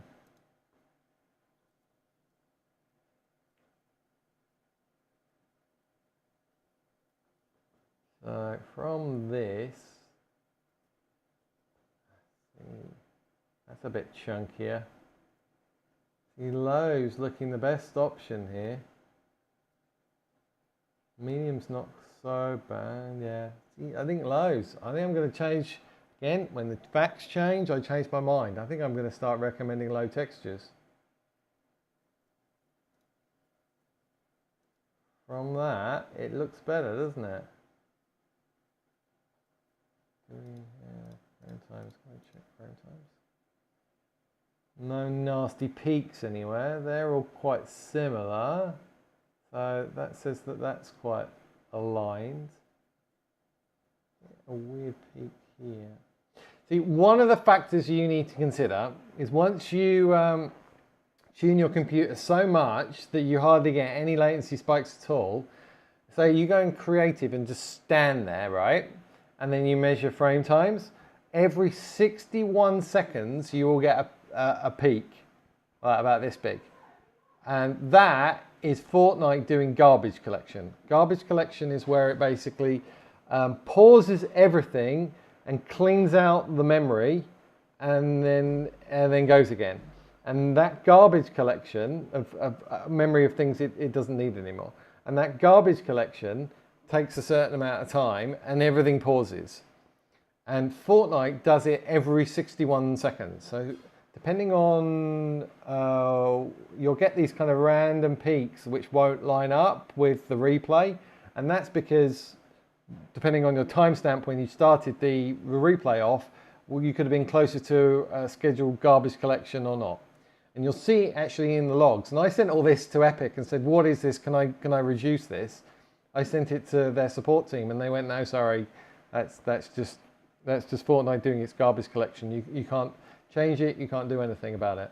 And when I used to do big server optimizations, optimizing the Java garbage collection parameters was one of the main things you used to do to kind of improve performance.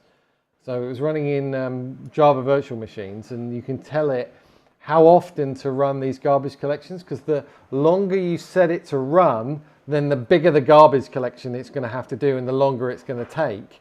But obviously you get a lot of smooth performance and then you get a big peak. So you can run them kind of little and often, or you can run them not very often and have big ones. So you could kind of tune that frequency. So I asked Epic whether you could do something similar for Fortnite, and they said, no, sorry, you can't change it. Sorry, that's a throwback to my enterprise architect engineering days. But yeah, so that's, I'm going off on another tangent now. So I think I'm going to go back to low textures. Maybe I should measure the latency, but the latency, if the FPS is a bit better, then the latency will probably be a bit better as well. I think I'm going to go back. Oh, you know what I should have done? I should have looked at the comparable CPU versus GPU load. Because obviously, if you're sitting at like 99% CPU, and then you add a little bit more CPU, you're then going to get a bottleneck at 100%. But because my CPUs have plenty of headroom, I suppose it doesn't matter that I'm kind of using low, because I don't need to move any work from the CPU to the GPU. Yeah, that makes sense? If I just come up with a rational argument theory for that. It's a film theory. My CPU's already not hitting 100%, so I don't need to move some work over to the GPU. So running low textures is actually fine. It can do that dynamic compression. Let's have a look at the numbers quickly. So analysis, sensor data. Let's move this up a little bit so you can see all of it. There we go. Right, so let's have a look at the CPU max thread load, 80 versus 80 versus 80 versus 81. Okay, so it's doing a bit more CPU on Epic. That's interesting. Average was about, oh, the average CPU load was actually a little lower on low there. 62, 63, 64. It's this number here I'm looking at right here. That one there. So that's interesting. High actually got to 100% here. So these are the ones you want to avoid. And 100 there. So I need to keep it under 100. I don't want any of my cores hitting 100%. I don't want any of them doing that, because that's when you get stuttering and rubbish. So I don't want any of them hitting 100% there. So in order to do that, I'm looking at either medium to get it to 94 or low to get it to 87. Yeah? So my choices are low and medium, I think, there. To keep that max thread load below 100%. Yeah, Task Manager is measuring a different thing than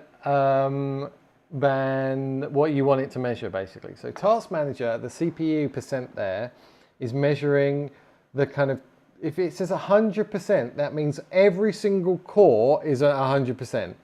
If it says 90%, it's like every single core is 90%, or kind of there, kind of, it's averaging them, basically. It's 90% of its total capacity. A much better measurement is CPU max.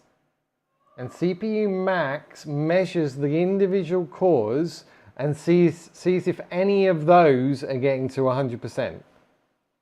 And so Fortnite's kind of running primarily on 2 cores, and it's hitting 100% on those 2 cores. You're either capping too high, or you need to tune something to get that down.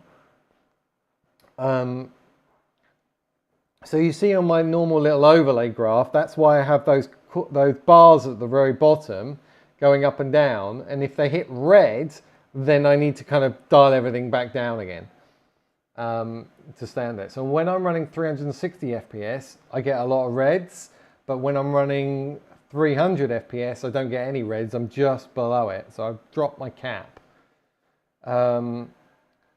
So yeah, so this CPU max is a much better measurement. So if you look in Taskbar Manager again, so talking about 83%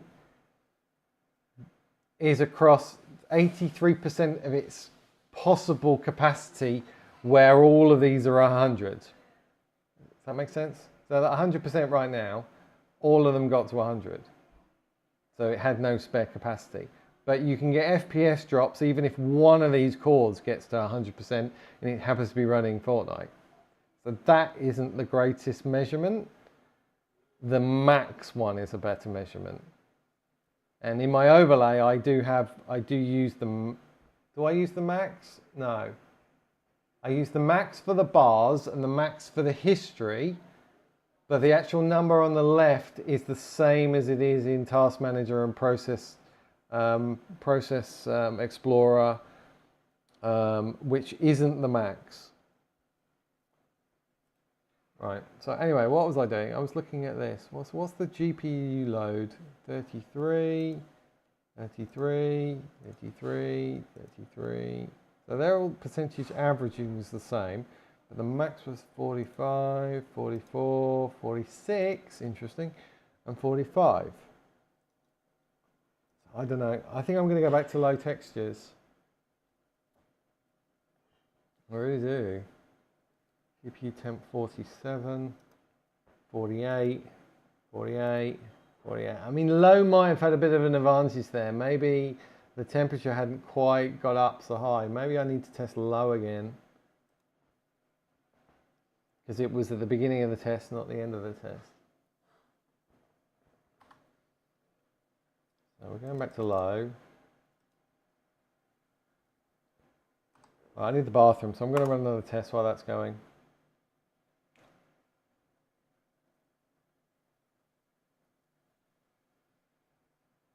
Right, I'm going to be back in 60 seconds. Give me a sec. Capture started.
Alright, back again. Sorry. Hey, team. Clee says, Clee says, I just tested hyperthreading on and off. Hyperthreading on performed better for me. Very interesting. So what's probably happening there is with hyperthreading off, some of your CPU cores are getting maxed out. So you want, if that's the case, which is typically under 8 cores, then hyperthreading will be better for you because it's more about the getting more traffic through and less about how fast that traffic is going. I mean, if it's having a traffic jam with faster lanes, then that's your bottleneck. So hyperthreading will alleviate that by having more lanes on the motorway. So your average, even though they're slower lanes, you'll kind of continue. You won't have a traffic jam. Make sense? Kind of. Yeah. How you doing, team? So always worth testing on and off.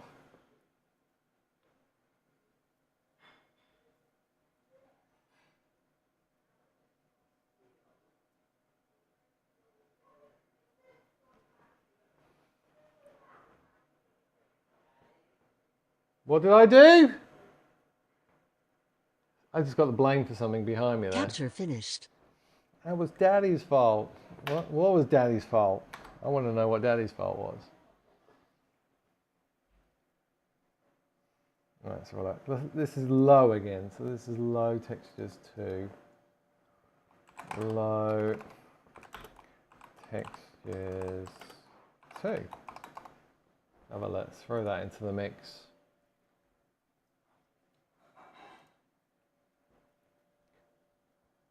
Right. See,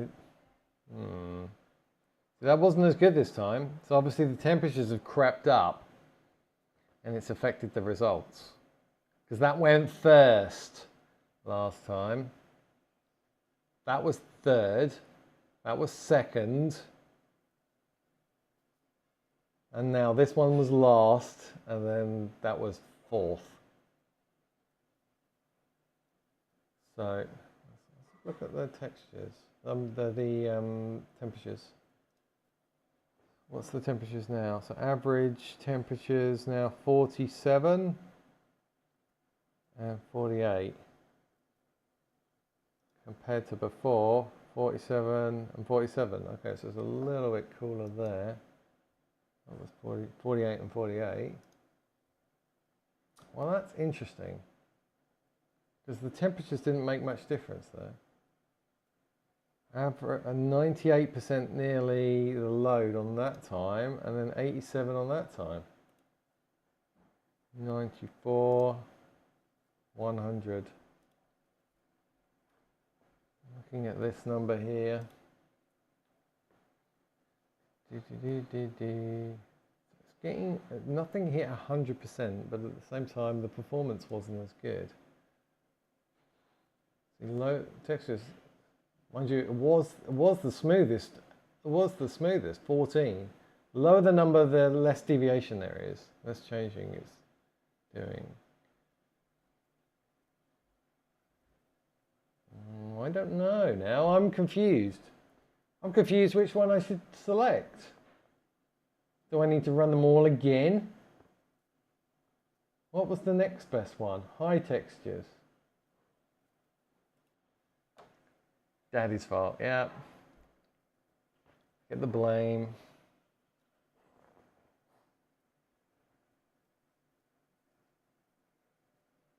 Why has this gone black? Hello? Why has Fortnite gone black? Hello? Has my computer crashed? I think my computer's crashed. Yeah, caps lock's not working. There's no light going on and off.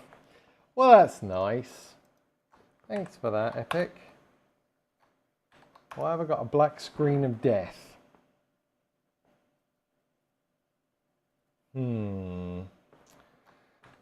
Black screen of death it is then. What was that about?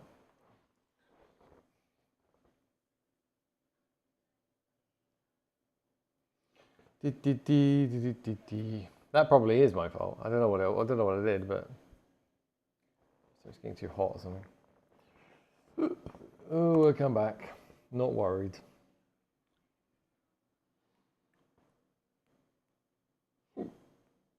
Black screen of death, honestly. Alright, what's going on there?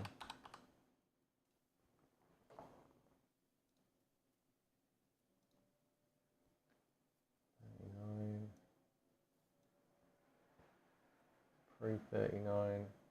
About here somewhere. Wasn't that far back.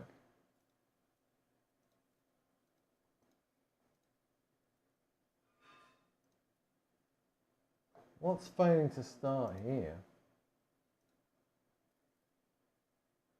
Nice and vague, isn't it? I would have needed to know the process ID and the thread ID, and then I could have gone and looked those up to see what it was actually doing.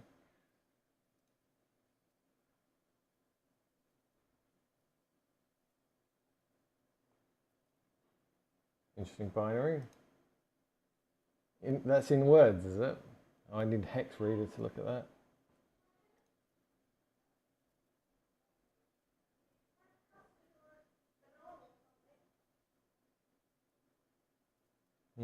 Maybe my hard disk just had an issue.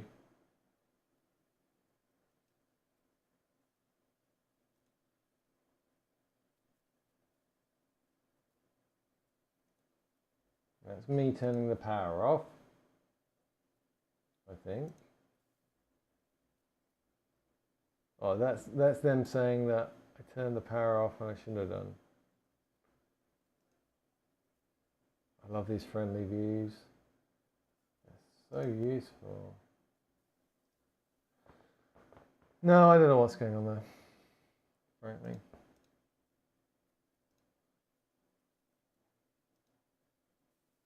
Meta staging failed. Meta staging data failed. Yeah, I don't know. That's really not helpful. Yeah, so I'm still really on the wiser which textures to go with.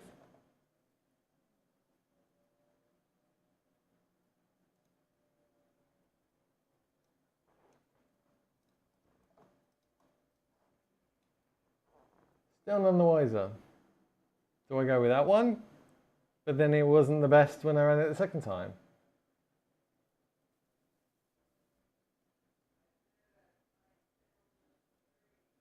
Do you think buffer bloat plays a huge role having decent connection? I think if buffer bloat is only important if your internet line is being maxed out. So if people in your house, while you're playing a game, online game, your internet will typically not be maxed out by your gaming computer. Where it gets maxed out is the other people in your house doing Netflix, doing other games, doing downloads, and they then max out your house router, which maxes out your line. And that's when you get buffer bloat. That's when you get the big ping spikes and delays, because you're using the full connection, and all of a sudden your router doesn't know how to prioritize your gaming traffic to you unless you're running QoS. But QoS has its own overhead. So the best possible solution for your network not being affected by buffer bloat is to stop other people in your house using up all the internet. Because while you're gaming, you're probably not using anything. Unless you're running a background, something's happening in the background like a Windows update and it's downloading a load of stuff. But as long as you've paused all those things and stopped them doing big downloads in the background, then your gaming computer shouldn't actually be contributing to that.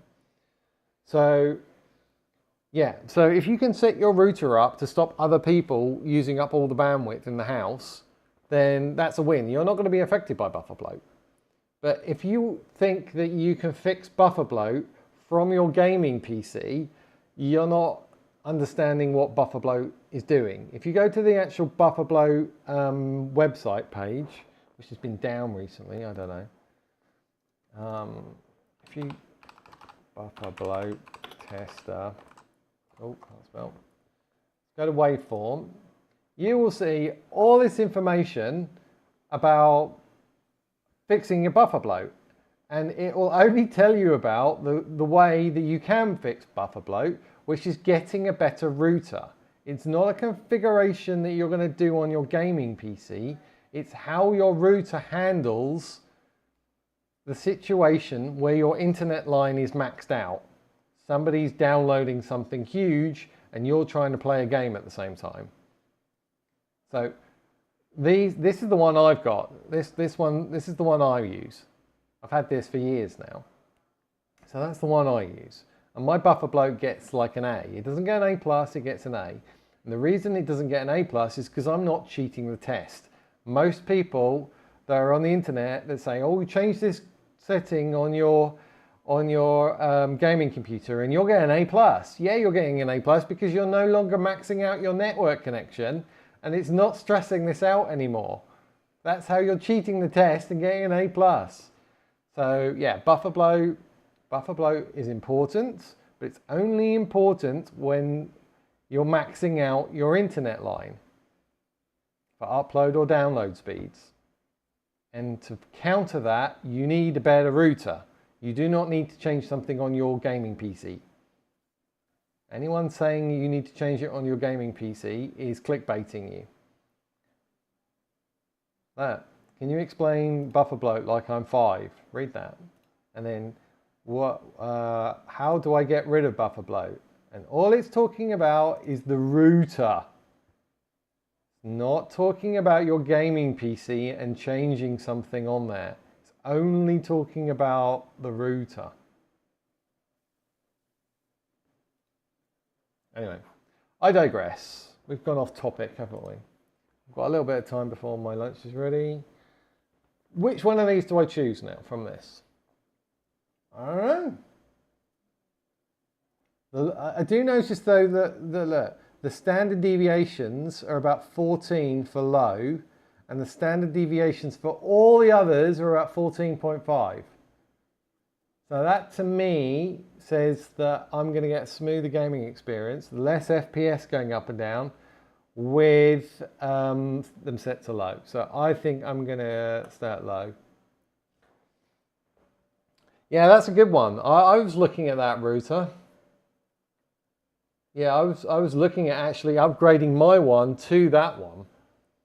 So it's got about the equivalent same hardware as my current router, but it's got the very latest NetDuma OS, which is better than the version, the interface is better than the router that I can run with it. I can only run a really older version of that NetDuma OS on my one. So I was thinking of actually upgrading to that R2 NetDuma router.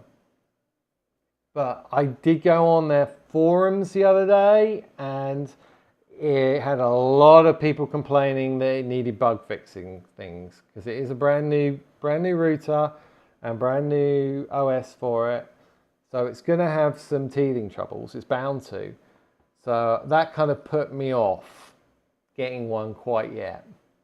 I'm sure it can be fixed with firmware updates and OS updates for that router. But I don't think I want to quite jump ship yet. But it still should be very, very good for gaming. So I think you got a good one there, because I've been tempted by it. Is there any budget-friendly options? Well, on that buffer bloat site, there was a few options there. I think that R2 NetDuma isn't too. I think it's about £180. I think it was GBP. I think the one that I've got was a lot more expensive when I bought it. I think it was about 300 or something when I bought my one. So I think the NetDuma one's a lot cheaper. But again, only affects you if other people in your house or you are maxing out your internet line. Just stop them doing it. I mean, what I've got, right? So in my office, I've got my router and I've got several Ethernet cables coming straight from the router. I've got one to my gaming PC, one to my streaming PC, one to a Wi-Fi extender, and another one to a power line adapter. And the power line adapter and the Wi-Fi extender are basically every other device in my house.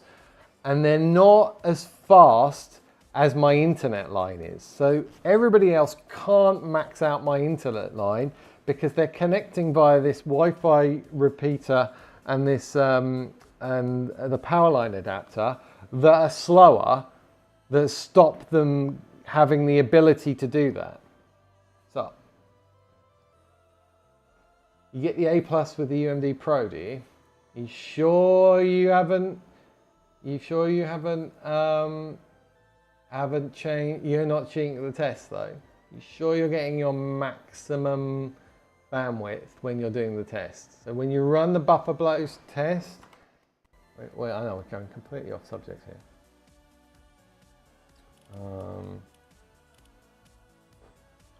This wasn't working the other day, by the way, for everybody, so I don't know whether they've fixed it or not.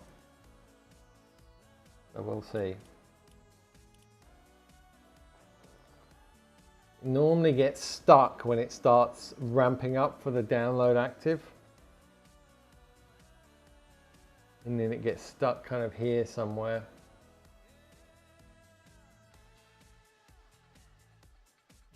Might be going.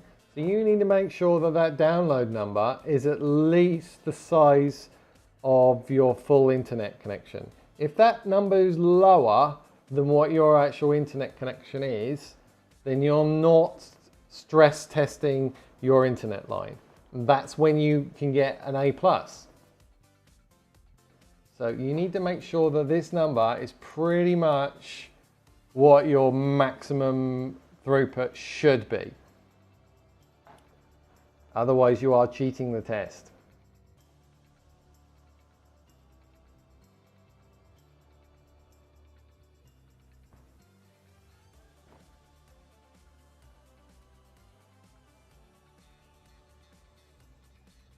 See, I get an A. That's what I get.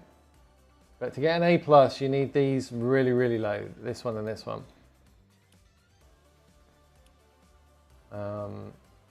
But I can't do that on my current router. So if you're saying that you can max your test out and get an A+, then that's really good. So you're 378. So I'm obviously stressing my router a lot more than you are, because I'm doing a much higher number. Okay, So that does sound like you're stressing your line. That's good. That's good.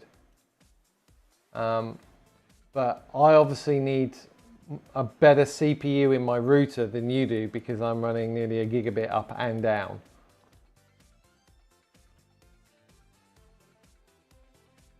But it depends on your line. It really does depend on the line. I mean, as I say, look, these are the options it suggests, and this is the one I'm running. And I was running before I even knew, I was running this before I even knew about this site, so I just got the best gaming router that I could possibly find.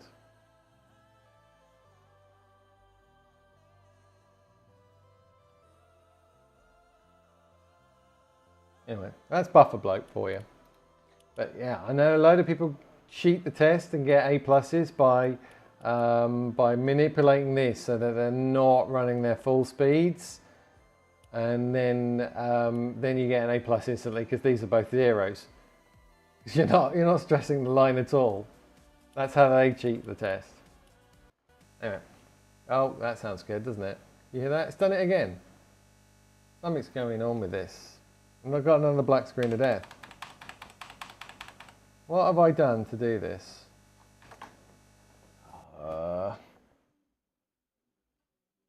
I reckon it's something to do with CapFrameX running and then alt-tabbing. I haven't seen this in a very long time. I did actually put some devices in MSI mode that I probably shouldn't have done this morning as well, so I might take them off. That could be causing the black screen of deaths too. I might do that now. I was thinking if I can get my latency down a little lower, so I was being cheeky with the MSI mode selections. So maybe I shouldn't have done that. I'm thinking of putting that back because that might be the reason for the black screen of deaths.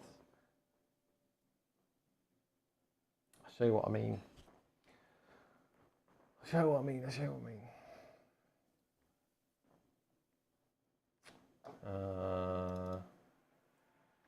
MSI utility, run as administrator. So normally I tell people, unless it says supported modes, MSI, do not tick the boxes. That's what I normally tell people. But I was cheeky this morning and I added all of these, and I'm wondering whether that's why I'm now getting the black screen of deaths. If it says MSI, it's okay to tick. And PCI controller as well. Yeah, that's for the GPU. That's a controller for the GPU. So I'm going to get away with that. So I'm going to apply that. I'll reboot. It didn't affect the latency. No, that's not my Lambo. I got a Porsche. That is the local Lamborghini dealership where I used to take my son when he was little after school, because it was on the way back between the school and my house, so we just used to pop in, and I know the guy really well that runs it, so we used to just go in there after school every day, and he used to run around with sticky fingers, putting them on, just putting his sticky fingers on all the cars. His little fruit chute. So it's just a really good picture. I like that picture. So yeah, this guy's little. This was only when he was about 3 or 4 or something. He went to that school since he was 2. So he's got like an orange drink plastic bottle in his other hand, and it gets really sticky from this orange drink. And he's just going around sticking his hands on all the Lamborghinis. So I thought it was a funny picture. He's a lot bigger now. He's 13, so doesn't do that anymore. I don't know if I've got some old pictures I can show you. I've got some old pictures. I've got some old pictures of Jacob doing. No, I don't think I've got them on here. They're all on my OneDrive thing. Why have I haven't got some? I've not got any old pictures on this computer. I think they're all on my OneDrive, and I obviously don't connect OneDrive to this gaming PC. Oh wait.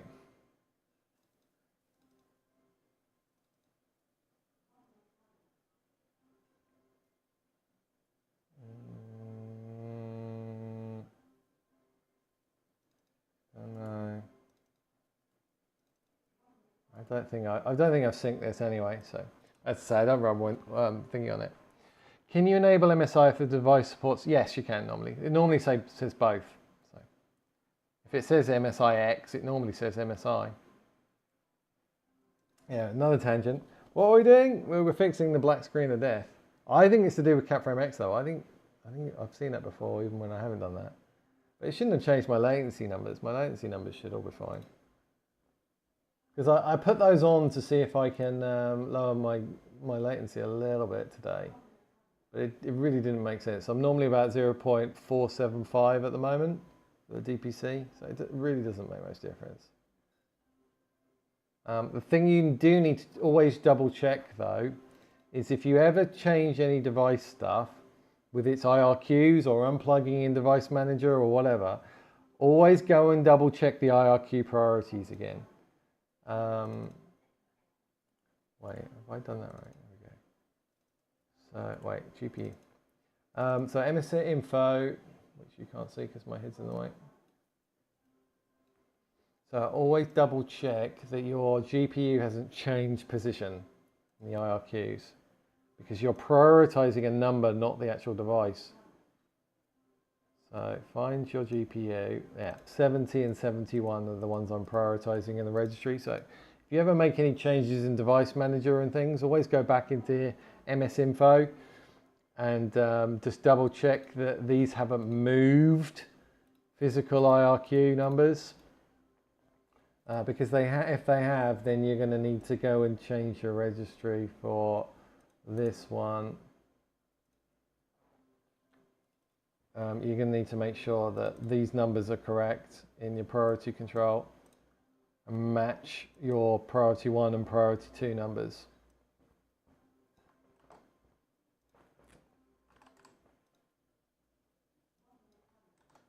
I think there's a 1 minute timer going somewhere. Yeah, that's 70 and 71. That's fine. I've got priority 1 and priority 2 and 70 and 71.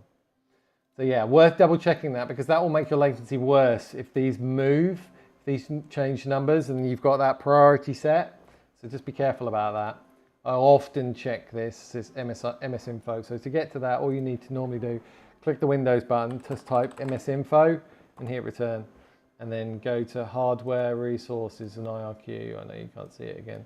Hardware, Resources and IRQs, and just scroll down until you see your GPU and make sure it hasn't moved from the usual one it's on. So sometimes mine goes to 69 and 70 for these two. So at the moment I'm 70 and 71. So okay, side tip there. Bell's going. Can you tell me if Atlas OS is good or not? No, don't do any custom OSs.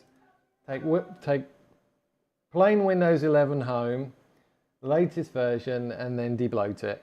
And it's as good, if not better, than Atlas and than any custom OS. I don't care how low their processors are. It's not worth destroying Windows for. And a lot of my stuff will conflict with it, and you won't even be able to reboot. So don't do it. That would be my opinion. Other people have their own opinions, but that is my opinion. Can you enable the IRQ priority thing without NVIDIA? I don't have MSI mode, and then the guide says you need it. So MSI mode.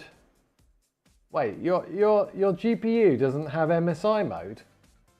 What? Okay, thank you. Yep. So that will MSI mode will then change the IRQ to a really big number instead of a small number, which is actually a negative IRQ, which is a lower priority. So it's a better priority generally.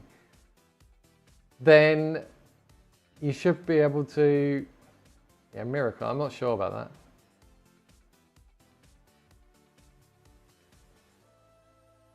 Is Home better than Pro? So for a gaming PC, it makes no difference between Home and Pro.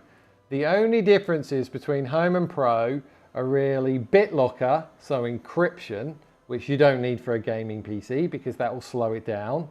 So you need that for a business PC because you want to encrypt everything. And like group policy manager, having that on by default for Pro, which you don't really need to go into. And you can always install that on top of Home anyway. So performance-wise, there's no difference whatsoever between Home and Pro for a gaming PC. So just stick with Home. You don't need anything else. Someone told me AMD doesn't have MSI mode. Really? It's a device. What, you're talking about the GPU? The AMD GPU?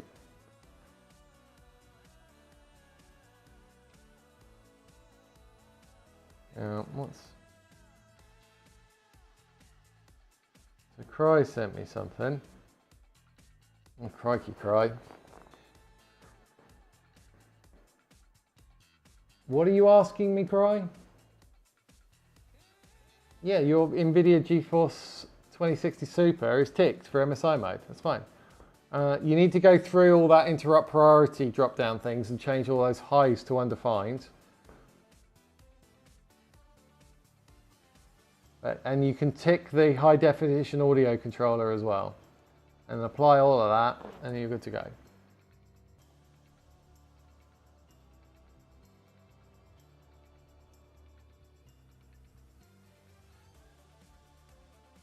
All right. You can both CPU and GPU AMD. It doesn't have a priority for MSI mode for a AMD GPU. I don't know. I couldn't tell you. I've never had one. I'm going to go and have my lunch because my lunch is ready. But what we're going to end with there, we're going to end with textures low because it had the lowest standard deviation. So we're going to leave it on that one.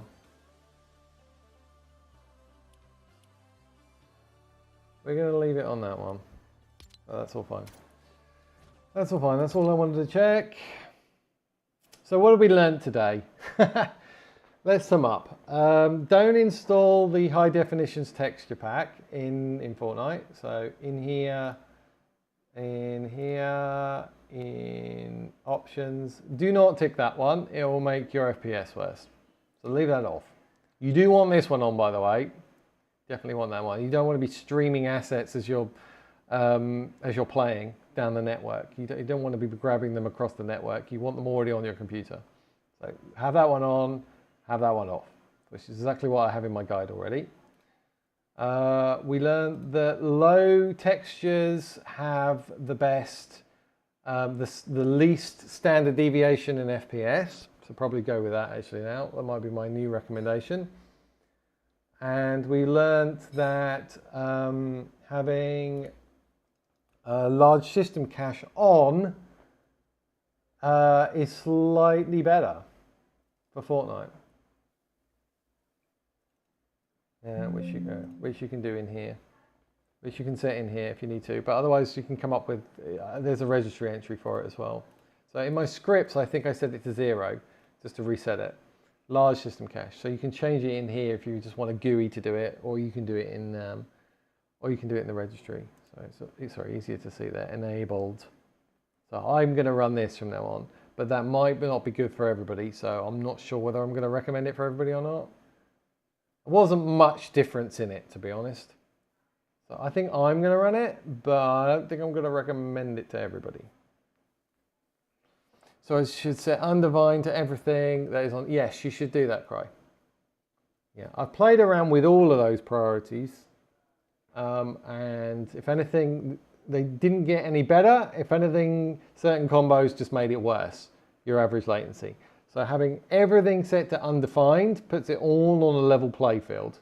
And then you can kind of set priorities other ways, which is what my guide does. So yeah, whack them all on undefined. So that's what we learned. So the only things I've changed today are that large system cache, and I've put my textures to low now. And I got hungrier and hungrier, so I'm going to go and have lunch. So I hope that helped some of you guys. If nothing else, you found that interesting, me complaining about things. But I will be back again after lunch, probably for some gameplay. See if I can catch Mike after he's got his new internet line. All right, take care, guys. Bye for now.